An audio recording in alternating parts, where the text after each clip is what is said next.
मित्रहो, आज आपण मेंदूच्या भोग्याच्या नव्या एपिसोडमध्ये चर्चा करणार आहोत आपल्या धुळ्याचे ज्येष्ठ कविवर्य श्री जगदीश देवपूरकर सर यांच्यासोबत। जगदीश देवपूरकर सर हे गेल्या 40 वर्षांपासून सूत्रसंचालनाच्या क्षेत्रामध्ये कार्यरत आहेत। त्यांनी अनेक मोठ्या दिग्गज व्यक्तींसोबत कार्यक्रम केले आहेत। असं म्हणता येईल की धुळ्यामध्ये जेवढेही दिग्गज व्यक्ती येऊन गेले, जेवढेही श्रेष्ठ व्यक्ती येऊन गेले, त्यांच्या कार्यक्रमाचं सूत्रसंचालन हे सरांनी केलं आहे। त्यांचा या क्षेत्रातला अनुभव खूप मोठा आहे।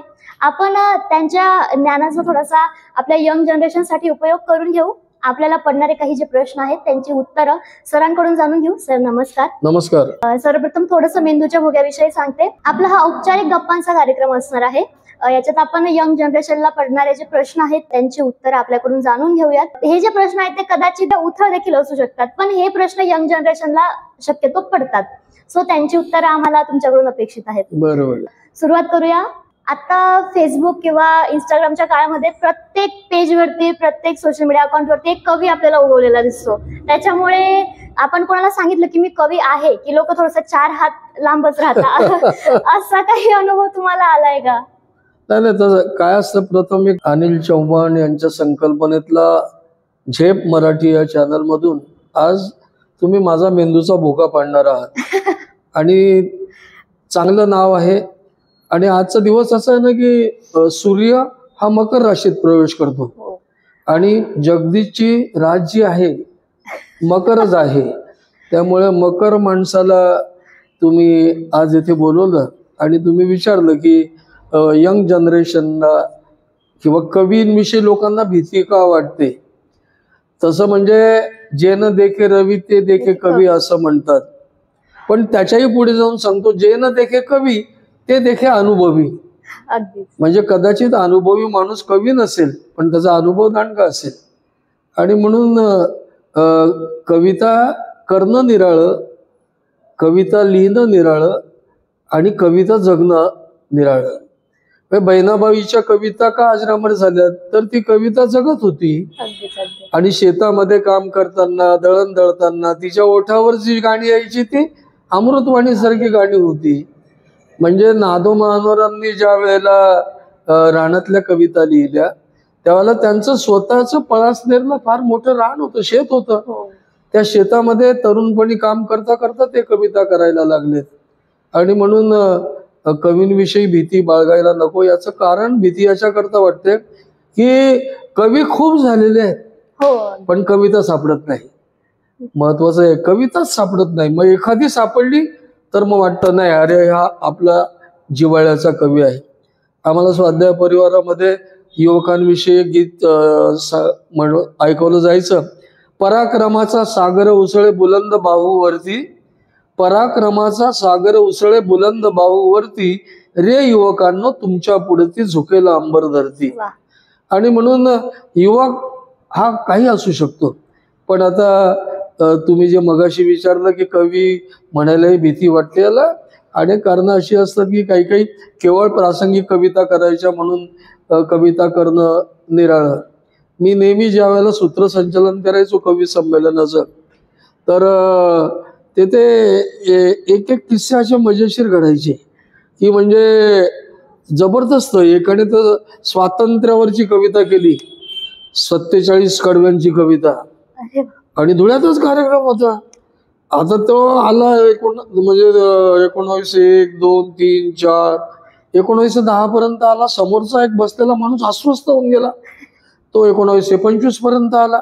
समोरचा माणूस उठून उभा राहून गेला। त्याला असं वाटलं माझी कविता अशी आहे की माणसं उठून उभी राहतात। त्याने परत 1930, 40, 45 तो माणूस पाठीमागे चालला गेला। ह्या कवीची कविता 1946 पर्यंत आली। तो माणूस काठी घेऊन आला, त्याच्या समोर फिरवायला लागला। 1च वर्ष स्वातंत्र्याला बाकी होतं।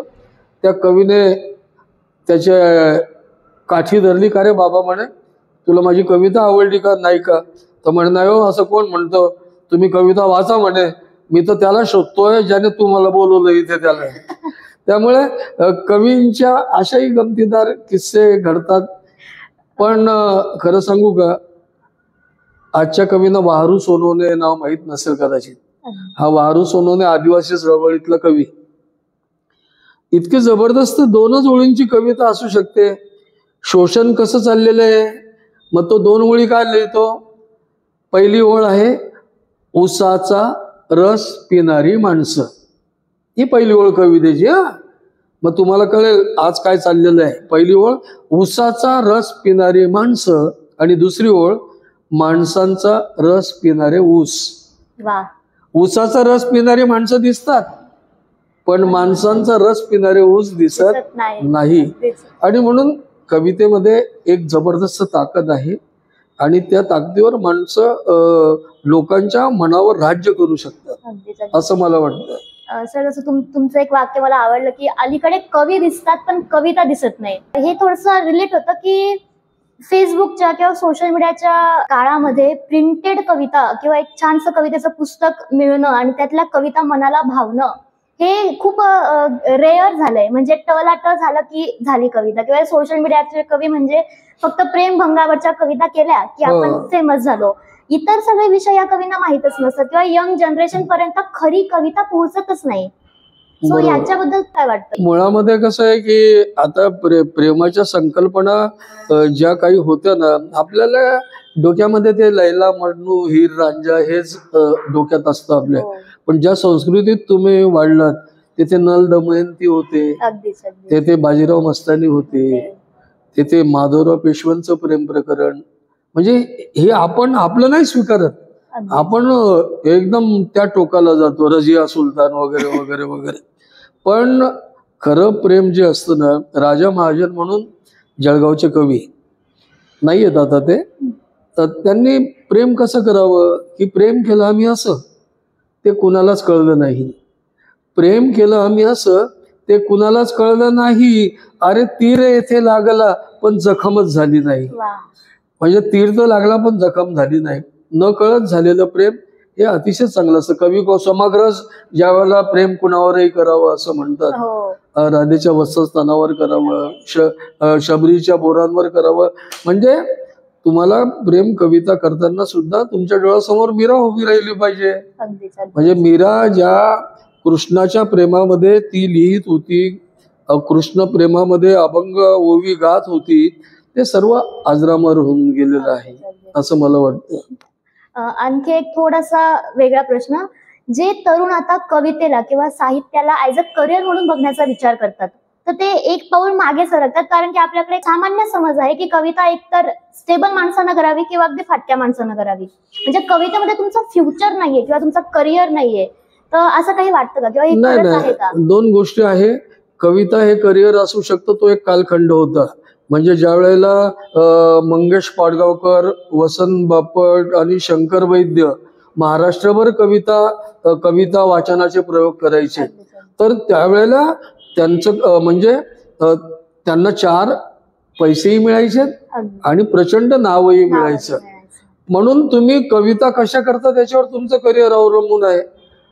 आयुष्यावर बोलू काही, मग ते का लोकप्रिय झालं की या जनरेशनला काय पाहिजे हेच एकदा तुम्हाला कळालं ना, मग तुम्हाला सुद्धा हे करिअर होऊ शकतं.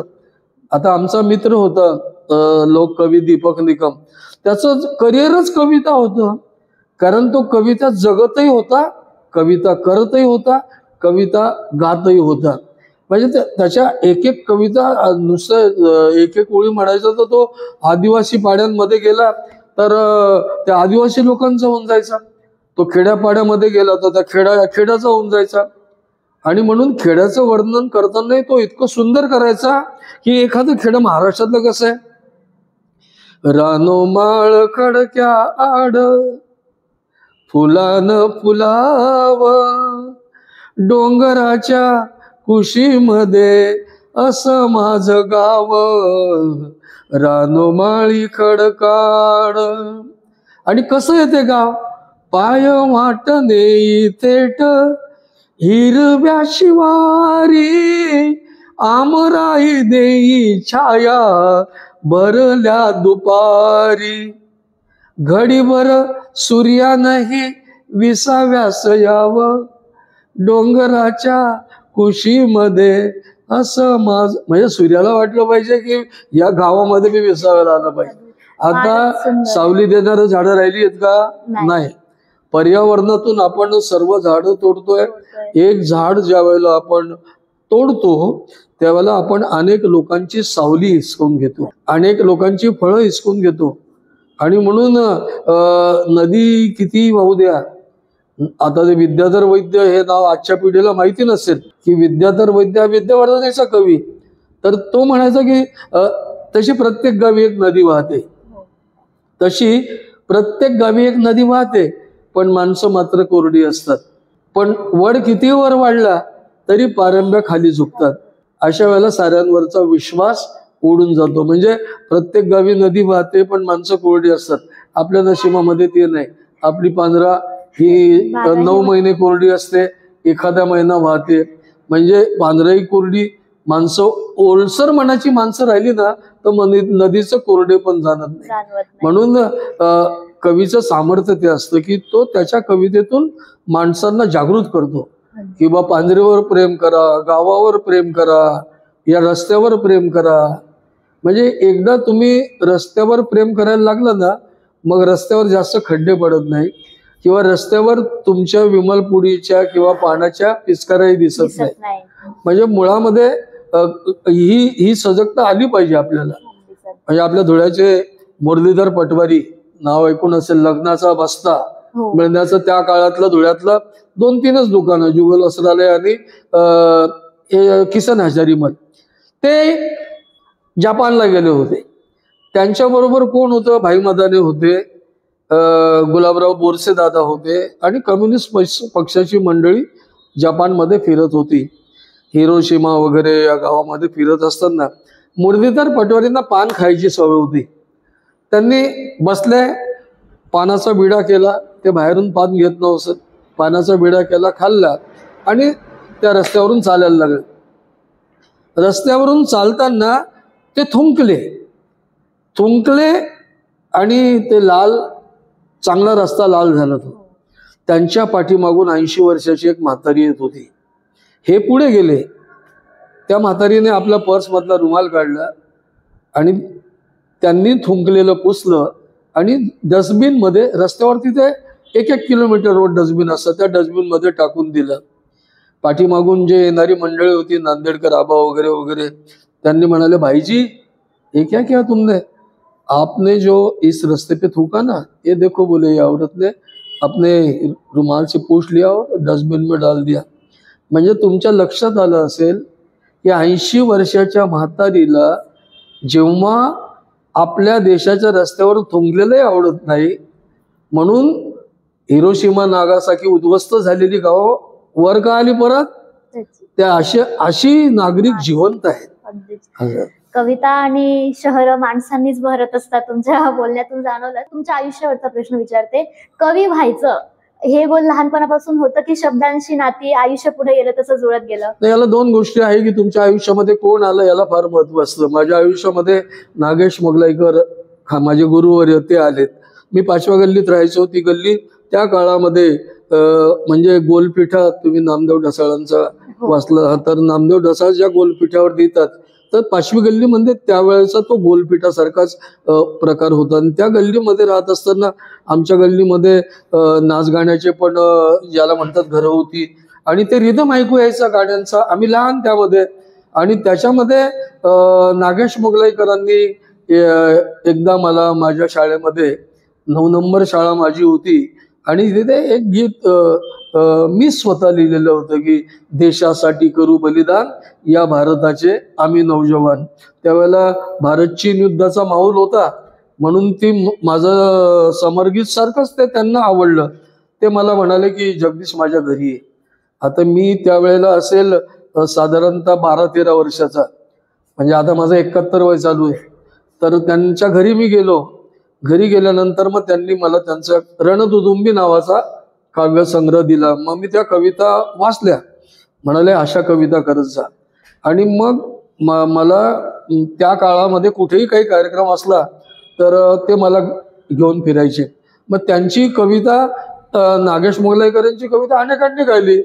म्हणजे ते ज्या वेळेला रणकंदन होणार माते, रणकंदन होणार, तुझ्या अश्रुबिंदूची किंमत रक्ताने देणार माते रणकंदन हो. हे नागेश मुगलाईकरांनी लिहिलं. हे गीत शाहीर साबळे पण गायचे.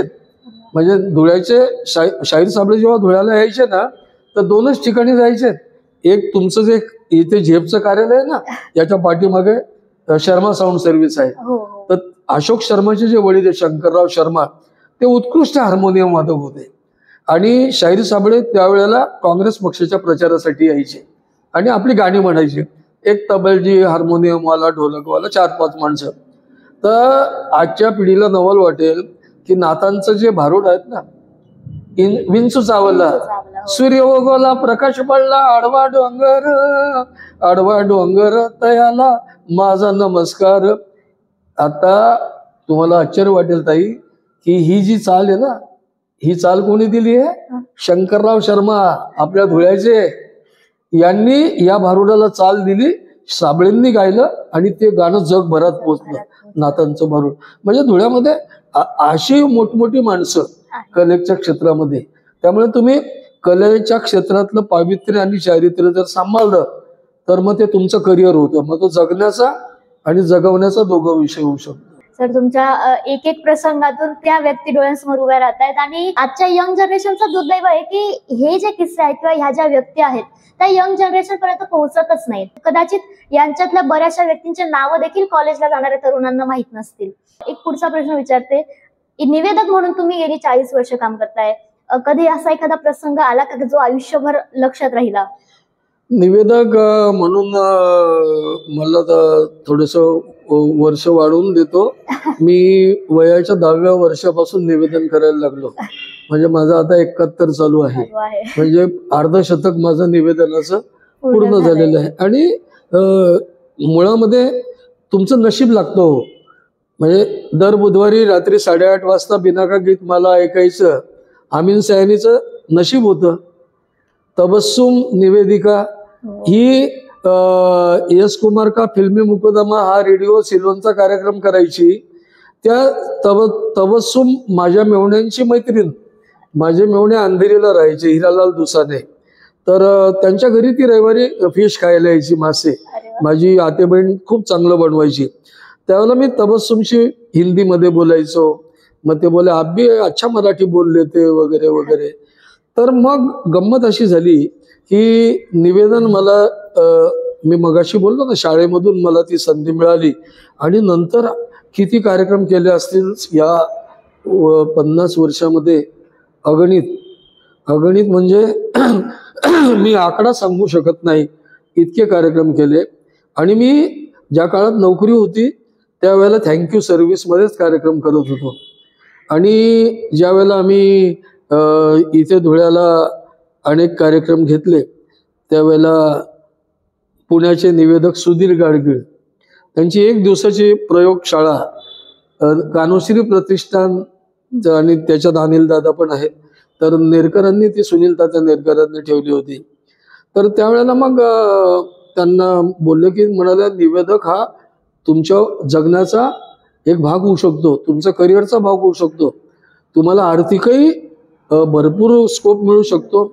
मी मनातल्या मनात म्हटलं बाबा आमचा शहर अशा जन्मात झालेला आहे की इथे निवेदकाला काही द्यायचं असतं, ही त्या काळामध्ये संकल्पनाच नव्हती. आत्ता निवेदकांना मानधन बऱ्यापैकी मिळायला लागलं. आता तुम्ही विचारलं की माझ्या आयुष्यातले लक्षात राहतील असे कार्यक्रम कोणते. युवक बिरादरीचं शिबिर होतं गोरेगाव, न्यूझीलंड हॉस्टेल. आणि प्राध्यापक शरद पाटील यांनी, मी, रमेश निकम, सुरेश छत्रे आणि महेंद्र भावसार ॲडव्होकेट, आम्ही त्या काळामध्ये 10 दिवस शिबिराला होतो. ताई तुम्हाला सांगतो कोणाचं सूत्रसंचालन करावं मी? श्याम बेनेगल, बासू भट्टाचार्य, रोहिणी हट्टंगडी. आणि 10 दिवस ते सूत्रसंचालन हिंदीमधून केलं. म्हणजे माझ्या आयुष्यात हिंदीमधून सूत्रसंचालन करण्याचा ती पहिली वेळ होती ती. आणि म्हणून मग मला त्यावेळेला याने ऑफर दिली क्रांतिशांनी की जगदीश समजदार असशील तर धुळं सोड. आणि माझी विनंती आहे तू मुंबईत आहे, तुला मुंबईत नाव बी देतो, घरही देतो आणि पैसाही देतो. परंतु मी त्याच वेळेला सांगितलं की मर जाएंगे लेकिन धुलिया नहीं छोडेंगे. की गर्वसे गावम धुळेकर आहे. शेवटी आपलं गाव ते आपलं गाव असतं, आपली माणसं ती आपली माणसं असतात. म्हणून नाहीतर मी तुम्हाला सांगतो, मी जर क्रांती शहाचं त्या काळात ऐकलं असतं ना, तर आज सुद्धा मी दुर्मिळ झालो असतो. म्हणजे सुधीर गाडगीळ जसं सांगायचं तसंच झालं असतं की जगदीश देवपूरकर हे नाव सुद्धा सर्व दूर गेलं असतं.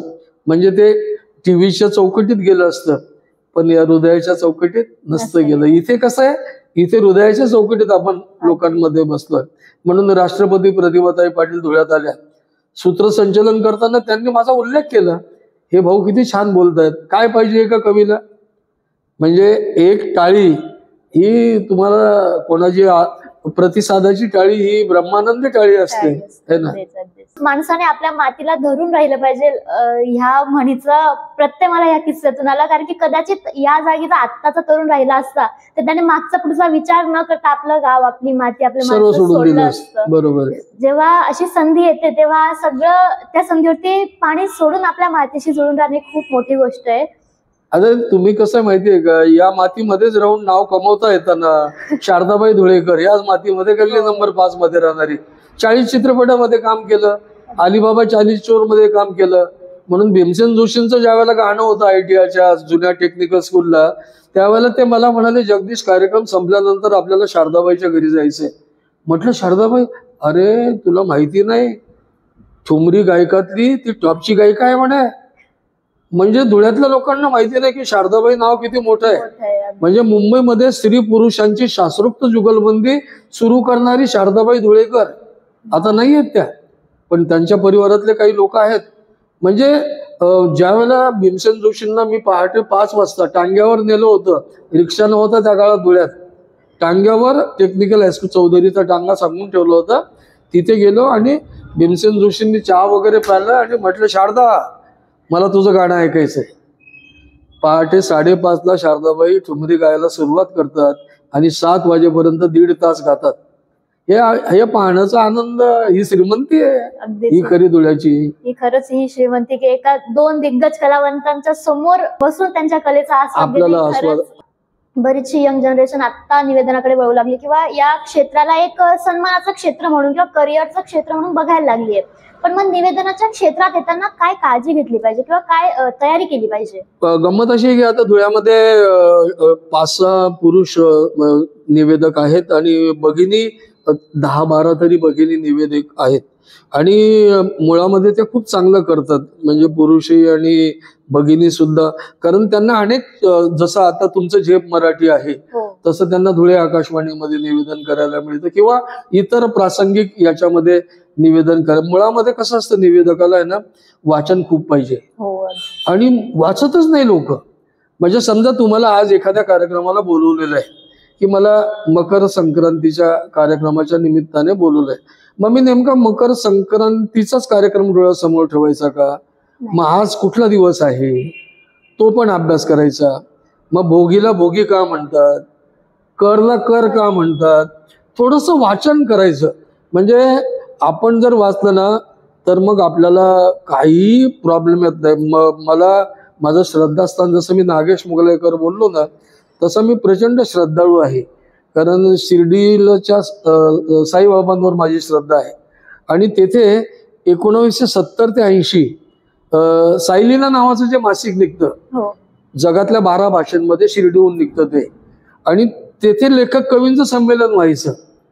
म्हणजे त्या संमेलनामध्ये मी 10 संमेलन अटेंड केली आणि मराठी, हिंदी, इंग्लिश 3 भाषेमध्ये सूत्रसंचलन 3 दिवस मी करायचो. आणि तिथे अध्यक्ष कोण असायचं त्या काळामध्ये, ज्यांनी साईबाबांना पाहिलेले जे जिवंत आहेत ते अध्यक्ष असायचे. आणि म्हणून तिथून ज्याला म्हणतो ना आपलं एखादा ट्रान्सफॉर्मर अनेक ठिकाणी वीज पुरवतो ना, तर तसं माझं ते पॉवर स्टेशन आहे. मला तुम्ही बघितलं असेल, माझे कार्यक्रम पाहिले का, ऐकले तुम्ही सूत्रसंचलनाचे? तर माझ्या हातात कागद नसतो, कधीच नसतो. मी फक्त संयोजकांना विचारतो तुमची रूपरेषा सांगा आणि मग मी तिकडे करतो आणि मग नॉनस्टॉप मग ते चालू असतं. म्हणजे तो एक निराळा आनंद मिळतो. आता परवाच पुण्याला यशवंतराव चव्हाण नाट्यगृहामध्ये कारण मला माहित नव्हतं मला सूत्रसंचलन मिळणार का. आणि तिथे 3 दिग्गज कवी फमू शिंदे, रामदास फुटाणे, विठ्ठल वाघ आणि विदा पिंगळे म्हणून मित्र, ते म्हणाले डायरेक्ट माईक वरून बोलले की आजच्या कवी संमेलनाचं सूत्रसंचलन जगदीश देवपूरकर करतील. आता त्यांना माहिती नाही कोण देवपूरकर वगैरे काय. पुण्यात कार्यक्रम, तसं मी अनुप जलोटांच्याही कार्यक्रमाचं संचालन पुण्याला केलेलं आहे. त्यामुळे तर मग मी नेहमीप्रमाणे समाधी लागली आणि 3 तास 7 ते 10 कवी संमेलन चाललं. कवी संमेलन संपल्यानंतर सर्वजण म्हणायचे, अरे वा देवपूरकर, आम्ही फर्स्ट टाइम तुम्हाला ऐकतं. अजून धुळ्याच्या माणसाला काय पाहिजे, म्हणजे माझं नाव देवपूरकर आहे म्हणजे धुळ्याचा एक भागच आहे ना. मी धुळ्याचा एक भाग आहे, निवेदक म्हणूनही आणि आडनाव म्हणूनही. तर आपण एक प्रसंग सांगितला. खरं तर माझा पुढचा प्रश्न त्याचाच विषय होता की आठवणीतला प्रसंग की माहित नाहीये सूत्रसंचालन करायचंय आणि जसं इथे संधी मिळाली, अचानक तुमचं नाव पुकारलं गेलं की सर माईक घ्या हातामध्ये. तर असं हा एक प्रसंग सोडून इतर काही ठिकाणी आठवणीत राहिलेला प्रसंग? आठवणीमध्ये कसं आहे की 2 गोष्टी आहेत. तुम्हाला कुठे थांबलंय कळलं पाहिजे, महत्वाचं. आता मी इतके वर्ष निवेदन करतो, पोलीस ग्राउंड, जिल्हाधिकारी कार्यालय, आमचं काकासाहेब बर्वे कन्या छात्रालय, इथल्या ध्वजारोहणाच्या कार्यक्रमाला मी अनेक वर्ष म्हणजे जवळपास 50 वर्ष तिथे करतो. आणि मग ते इतका निराळा आनंद वाटतो ना की ती परेड चाललेली आहे, होमगार्ड महिला, NCC महिला, पोलीस, जेल पोलीस, आणि आपण रनिंग कॉमेंट्री करतोय. म्हणजे ही निवेदनाच्या क्षेत्रामध्ये बळवंतराव नावाचे बळवंतराव सूर्यवंशी हे क्रीडा अधिकारी होते, खूप चांगले निवेदक. नंतर दुसरे साहेबराव अण्णा पाटील हे होमगार्ड कमांडंट होते आणि ते सुद्धा निवेदक म्हणून खूप चांगलं. आम्ही लहानपणी त्यांना ऐकायचो आणि तेव्हा वाटलंच नव्हतं की पोलीस ग्राउंडवर आपण इयत्ता 1ली मध्ये असताना 6 वर्षाचा आपण ते ऐकतोय की या ग्राउंडवर आपल्याला करायला मिळेल. म्हणून तोही एक आनंद खूप चांगल्या पद्धतीने घेतला. तुम्ही जे मगाशी विचारलं की निवेदनाच्या क्षेत्रातलं एखादा अतिशय जिव्हाळ्याचा प्रश्न कोणता, तर तुम्हाला सांगतो, निवेदनाच्या क्षेत्रामुळे मी आणि दीपक निकम आम्ही त्या काळामध्ये गावोगावी, म्हणजे धुळ्यामध्ये एक संस्था आहे सेवा सुगंध नावाचं साप्ताहिक निघायचं. आत्माराम पाटील म्हणजे चंद्रशेखर पाटलांचे वडील, त्यांची संस्था आहे, त्यांना ग्रँड नव्हती. त्यावेळेला दीपक निकम कविता गायचा, माझं निवेदन असायचं. मग तो कविता गेल्यानंतर मग आम्ही मानधन घ्यायचो नाही. आम्ही सांगायचो की एक वसतिगृह बंद आहे, त्या मुलांना खाण्याची मोहताज आहे, तुम्ही धान्य द्या. कार्यक्रम संपल्यानंतर एक बैलगाडा भरून धान्य मिळायचं आणि ते आम्ही त्या मुलांना पाठवायचो. कोरोना काळामध्ये सुद्धा आम्ही कलावंत मंडळींनी निवेदनातून सांगितलं की अशा असं लोक कलावंत, म्हणजे धुळ्याला साक्री रोडला शेषराव गोपाळ आणि त्या कोचुरेताई यांचं लोक कलावंताचं तमाशा मंडळ आहे. सर्वांकडे लक्ष पण त्या लोक कलावंतांकडे लक्ष नाही. मग आम्ही आमच्या काही मित्रांकडून धान्य, तेलाचे डबे वगैरे असे गोळा केले. मग त्याच्यामध्ये राहुल जगताप असतील, त्याच्यामध्ये आता ज्यांच्या मिसेस वारल्या ते विनोदभाई मित्तल वगैरे असे, तर कलावंतांच्या घरपोच आम्ही धान्य पोचवलं. म्हणजे तुमची कला, म्हणजे त्यावेळेला आम्ही इकडे पारिजाताने आम्ही गाणे TV याच्यावरून सादर करायचो आणि लोकांना त्यातून सांगायचो की असं असं आहे, आपले लोक कलावंत, नंतर अनेक गायक भजने उपाशीमारीने कोरोनामध्ये अडकले, त्यांना मदत करा. म्हणजे तुमच्या कलेतून सुद्धा तुम्ही माणसं जगवू शकतात, फक्त तुम्ही तेवढी तुमची सजगता पाहिजे. ऍज अ कवी म्हणून तुमच्या आयुष्यातला एखादा प्रसंग जेव्हा दुसऱ्या एखाद्या मोठ्या कवीशी तुमची ओळख झाली किंवा त्यांनी तुम्हाला मार्गदर्शन केलं, असं काही प्रसंग? आता काय आहे, आजचा आपला पहिलाच कार्यक्रम आहे आणि याचं नाव आहे मेंदूचा भुगा. त्यामुळे खरंच भुगा सुरू झालेला आहे. आता माझी कविता एकच सांगतो मी. आता परवा पुण्याला बी तो किस्सा सांगितला होता आणि पु ल देशपांडे यांनी माझी कविता दुरुस्त केली, पद्मश्री पु ल देशपांडे यांनी.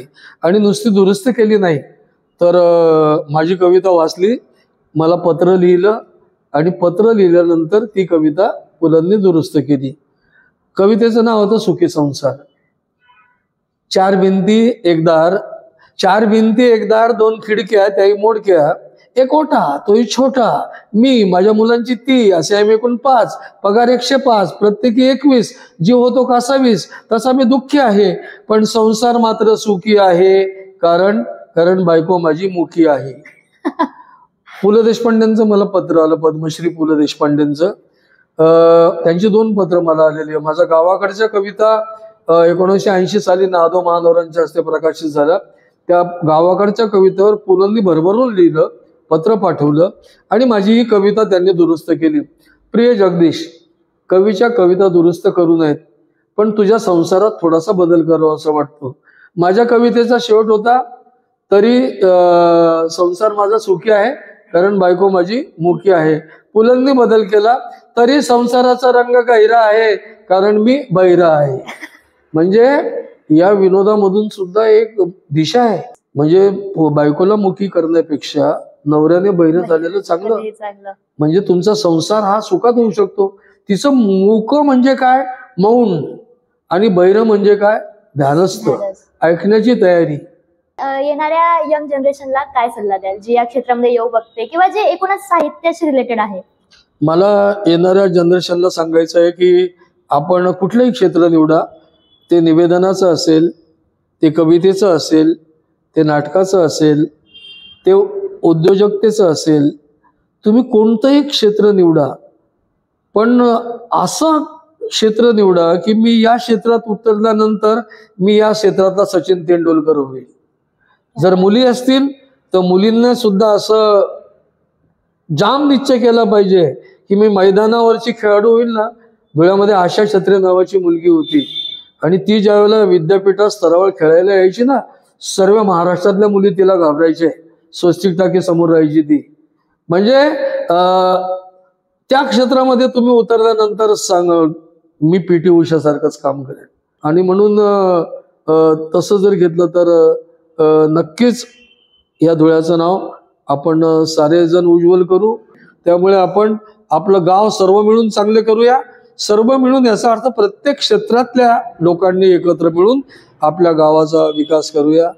जय हिंद, जय महाराष्ट्र. धन्यवाद सर, आज तुम्ही आमच्या कार्यक्रमात आलात आणि मेंदूच्या भुगा करणाऱ्या प्रश्नांना तुम्ही तितक्याच दिलखुलासपणे उत्तरं दिलेत. खूप खूप आभार तुमचं. धन्यवाद. नमस्कार.